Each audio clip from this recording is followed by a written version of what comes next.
Hello दोस्तों, बात करते हैं विप्रो लिमिटेड की। तो आप देखिए 442 रुपये का स्टॉक हमारा ट्रेड कर रहा है। फ्राइडे की ट्रेडिंग सेशन में 1% के आसपास बढ़ा था। एंड इस वीडियो में हम बात करेंगे कि नेक्स्ट वीक हमारा कैसा रहने वाला है, क्या कुछ बड़ा धमाका हो सकता है नेक्स्ट वीक में। जिस तरह से क्वार्टरली रिजल्ट हमारा ठीक ठाक आया है, एस्टिमेट के हिसाब से ही आया है, तो क्या नेक्स्ट वीक में एक अच्छा खासा मूवमेंट आता हुआ दिखाई दे सकता है या नहीं। एंड क्योंकि पिछले दिनों काफ़ी ज़्यादा दबाव में था विप्रो का स्टॉक और काफ़ी इसमें डाउनफॉल देखने को मिला था। अगर एक महीने की बात करूँ यहाँ तो एक महीने 4-5% के आसपास हमारा स्टॉक डाउन ही है पूरा एक महीने में। एंड एक वीक की अगर हम लास्ट वीक की बात करें तो लगभग 3-3.5% के आसपास का रिटर्न इसने दिया है। अगर उस तरह से हम उस नज़रिए से देखें तो क्या आने वाले हफ्ते में भी हमारा 3-3.5-4% का एक पॉजिटिव रिटर्न आएगा या नहीं, और क्या हो सकता है कि आने वाले वीक में डाउनफॉल जा सकता है या नहीं। तो सारे क्वेश्चंस के बारे में हम डिटेल में चर्चा करेंगे। बट सबसे पहले अगर आप चैनल पर नए हो तो प्लीज चैनल को सब्सक्राइब कर लो and hit the bell icon so that you get the notification on time. चलिए शुरू करते हैं। तो एक वीक का अगर चार्ट देखें तो आप देखिए चार्ट हमारा ठीक ठाक दिखाई देता है, बहुत अच्छा नहीं बहुत बुरा नहीं, एक स्टेबिलिटी आती हुई दिखाई देती है। जिस तरह से स्टॉक हमारा डाउनवर्ड था और बहुत सारे सवाल आ रहे थे हमारे पास कि विप्रो से निकल जाना क्या एक बेहतर स्ट्रेटजी हो सकती है या नहीं, तभी मैंने कहा था कि होल्ड करो। ये लेवल भी पे मैं बोलूंगा कि होल्ड करते हो आप, तो यहाँ से भी एक अच्छा खासा मूवमेंट आ सकता है स्टॉक में। वो इसलिए कह रहा हूँ मैं क्योंकि आप देखिए कि विप्रो का क्वार्टरली रिजल्ट ठीक ठाक आए हैं। हालांकि क्वार्टर के बाद क्वार्टरली रिजल्ट जब भी आते हैं तो वहाँ के बाद एक प्रॉफिट बुकिंग देखने को मिलती है काफ़ी ज़्यादा स्टॉक्स में। ये हुआ है पिछले दिनों, क्वार्टरली रिजल्ट्स अच्छे आते हैं, यहाँ पर प्रॉफिट बुकिंग आ जाती है और स्टॉक हमारा डाउनवर्ड जाता है। बहुत सारे स्टॉक्स ऐसे भी हैं जहाँ पर क्वार्टरली रिजल्ट्स एस्टिमेट से अच्छे नहीं आते हैं और वहाँ पर स्टॉक ऊपर जाता है उसके बावजूद भी, तो वो चीज़ें लगी रहती हैं। बट क्वार्टरली रिजल्ट्स का इतना फर्क नहीं पड़ेगा विप्रो के ऊपर जितना इसको जो नए प्रोजेक्ट्स मिल रहे हैं उनका पड़ेगा। तो आने वाले दिनों में मैंने पिछले दिनों में आपको 2-3 प्रोजेक्ट्स के बारे में न्यूज़ दिखाई थी, वो काफ़ी पॉजिटिविटी आती हुई दिखाई दी थी विप्रो में। और तभी मैंने कहा था कि धीरे धीरे करके स्टॉक हमारा रिकवर कर रहा है और धीरे धीरे करके आप देखेंगे कि इसमें पॉजिटिव मोमेंटम बनता हुआ दिखाई देगा। और वही चीज आप देखेंगे तो पिछले हफ्ते भी हुई है। लास्ट वीक में इसने 3 से 4% के आसपास का एक पॉजिटिव ग्रोथ दिखाया है। हालांकि अगर एक महीने की बात करें तो वहां पर डाउन रहा है हमारा स्टॉक। जिन लोगों ने पहले निवेश किया था वो आज लॉस में है, ठीक है। 3 महीने की बात करें तो 28% के आसपास का पॉजिटिव ग्रोथ है इसमें और 6 महीने में 60%। तो आप देखेंगे कि रिसेंटली ही ये स्टॉक जो है हमारा वो डाउनवर्ड जाना स्टार्ट हुआ है। तो घबराने वाली बात नहीं है। अगर आपने बाय कर रखा है तो होल्ड करोगे, तो जितना लंबा होल्ड करोगे उतना अच्छा खासा एक प्रॉफिट बना पाओगे इसमें, उतना अच्छा खासा मुनाफा आप इसमें बना पाओगे। अगर हम बात करें इसके डिलीवरी परसेंटेज की, क्या अभी भी लोग बाय कर रहे हैं इसमें या नहीं, तो अब देखिए कि डिलीवरी परसेंटेज भी हमारा ठीक ठाक है। इस समय पर 10 फरवरी को बात करें तो 11 मिलियन शेयर्स हमारे ट्रेड हुए थे एंड 30% के आसपास की डिलीवरी थी। 3.1 मिलियन के आसपास शेयर लॉन्ग टर्म के लिए डिलीवर हुए थे, ठीक है। ये लॉन्ग टर्म पर्पस के लिए भी हो सकते हैं, स्विंग ट्रेडिंग के लिए भी हो सकते हैं। दोनों ही केसेस में आप बेनिफिट में हो, क्योंकि स्विंग ट्रेडर्स को अगर लग रहा है कि यहाँ पर आने वाले समय में आपका जो विप्रो का स्टॉक है वो आगे जाएगा तो वहां पर भी आप प्रॉफिट में हो। लॉन्ग टर्म के लिए बाइंग हुई है तो भी प्रॉफिट में, क्योंकि यहाँ पर एक प्रोस्पेक्टस तो बनता हुआ दिखाई दे रहा है। जो एक लॉन्ग टर्म का प्रोस्पेक्ट होता है हमारा वो बहुत बेहतरीन आता हुआ दिखाई दे रहा है। 11 फरवरी की बात करें तो आप देखिए 9.6 मिलियन शेयर्स ट्रेड हुए थे और 2.7 मिलियन शेयर्स जो है वो लॉन्ग टर्म के लिए डिलीवर हुए थे। 2.7 मिलियन यानी 27 लाख शेयर्स बाय किए गए लॉन्ग टर्म के लिए 11 फरवरी को। वहीं 12 फरवरी की बात करें तो आप देखिए 20 मिलियन के आसपास शेयर्स हमारे ट्रेड हुए हैं और 3.2 मिलियन यानी 32 लाख शेयर्स हमारे लॉन्ग टर्म के लिए डिलीवर हुए हैं।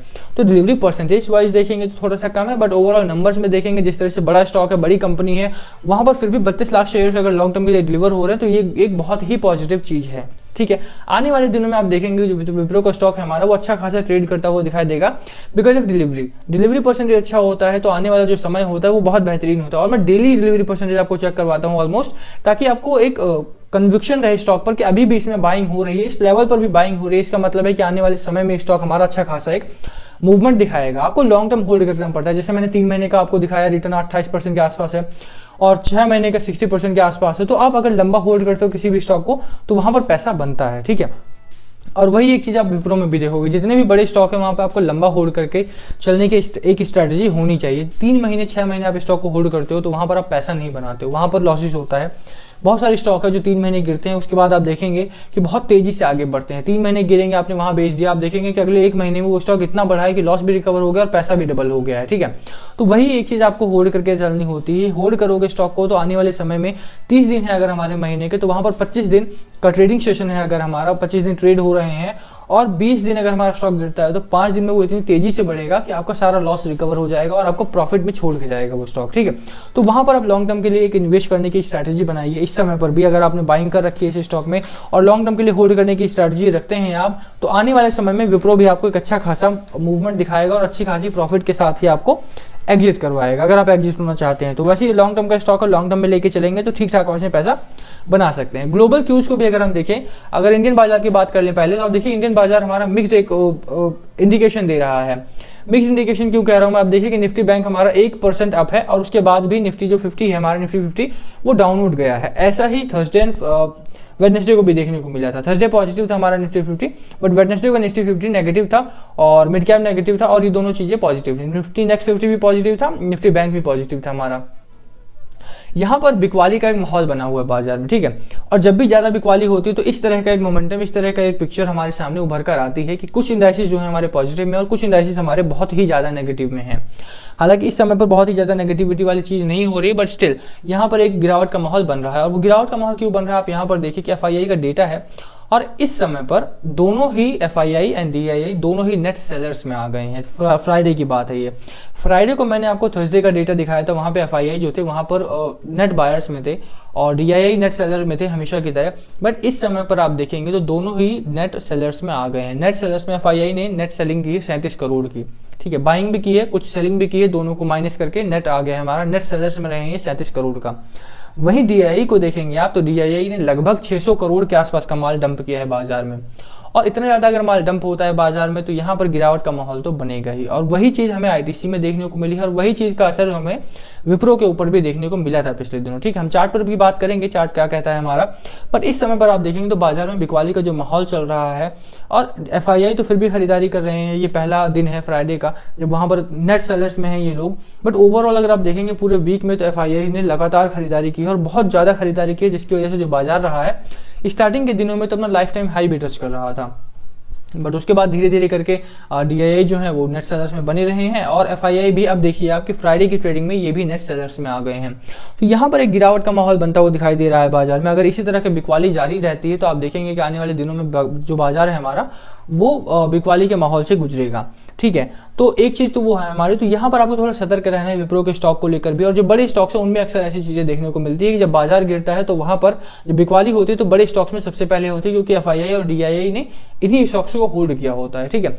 तो बट विप्रो को अगर हम देखें तो काफी टाइम से ये कंसोलिडेट कर रहा है, तो यहाँ पर बिकवाली का माहौल तो नहीं बनता है, बट स्टिल थोड़ा सा पैनिक मूवमेंट क्रिएट होगा तो यहाँ पर भी असर देखने को मिलेगा। तो होल्ड करने की स्ट्रैटेजी आप रखिए इसमें। इस समय पर अगर चार्ट की बात करें तो आप देखिए चार्ट हमारा इस समय पर भी बेरिश जोन में ही बना हुआ है, तो आप बहुत बड़ी मूवमेंट एक एक्सपेक्ट नहीं करेंगे। और यही चीज देखने को मिली। अब क्वार्टरली रिजल्ट्स है, उसके बाद भी स्टॉक हमारा ज्यादा मूव नहीं हुआ। और वहीं आप देखोगे तो मदरसन सुमी का रिजल्ट आया बहुत अच्छा, बहुत पॉजिटिव रिजल्ट आया उसका, और 10% के आसपास स्टॉक एक दिन में बढ़ा है फ्राइडे की ट्रेडिंग में। तो वो मूवमेंट विप्रो में नहीं आया है। वो उसका रीजन ये भी है हमारा कि जो स्टॉक हमारा वो इस समय बेरिश जोन में बना हुआ, डाउनवर्ड जा रहा है हमारा, और ये एक कारण है कि जिसकी वजह से स्टॉक हमारा ऊपर की तरफ नहीं भागा है। RSI की बात करें तो 60 के आसपास है, तो ठीक है, रिलेटिव स्ट्रेंथ हमारी ठीक ठाक है, तो RSI हमारा ठीक है। बट मैगडी की बात करें तो डाउनवर्ड है, बेरिश जोन में है। हिस्टोग्राम भी हमारा डाउनवर्ड बन रहा है, तो ये थोड़ी सी चिंता का विषय है। बट जिन लोगों ने बाय किया है और होल्ड करते हुए लंबे समय के लिए, तो आप अच्छा खासा प्रॉफिट यहाँ पर बनाओगे। नेक्स्ट वीक की बात करें तो आप देखिए कि 430 रुपए का, लगभग 430-435 रुपए के आसपास आप अपना एक सपोर्ट जोन मान सकते हो। और एक जो हमारा पहला टारगेट होगा हमारा वो 460 रुपए का हमारा पहला टारगेट होगा, 460-462 रुपए का नेक्स्ट वीक का, ठीक है। और मुझे लगता है कि अगले आने वाला हफ्ता थोड़ा सा पॉजिटिव रह सकता है विप्रो के लिए। और ये बिल्कुल भी एक्सपेक्ट मत करना, जैसे मैंने पहले कहा कि एकदम स्ट्रेट लाइन की जर्नी नहीं होगी इस समय बेरिश जोन में, तो थोड़ा सा पॉजिटिविटी आएगी विप्रो में, बट बिल्कुल ही पॉजिटिव नहीं रहेगा स्टॉक। हो सकता है कि 3 दिन बढ़े 2 दिन गिरे, या 3 दिन गिरे 2 दिन बढ़े, इस तरह का एक मूवमेंट आप एक्सपेक्ट कर सकते हो उसमें। बट एट लास्ट बाय करना है, सेल करना है या होल्ड करना है इस स्टॉक को, वो कॉल आपका होना चाहिए। मैं कहूँगा कि होल्ड करते हो तो अच्छा खासा पैसा इसमें बनेगा। आप ये क्या रहा है प्लीज कमेंट करके बताना। वीडियो यहीं खत्म करते हैं। वीडियो पसंद है तो वीडियो को लाइक करके बिना मत जाना। चैनल पे नए हो तो चैनल को सब्सक्राइब कर देना and hit the bell icon so that you get the notification on time. Thank you for watching.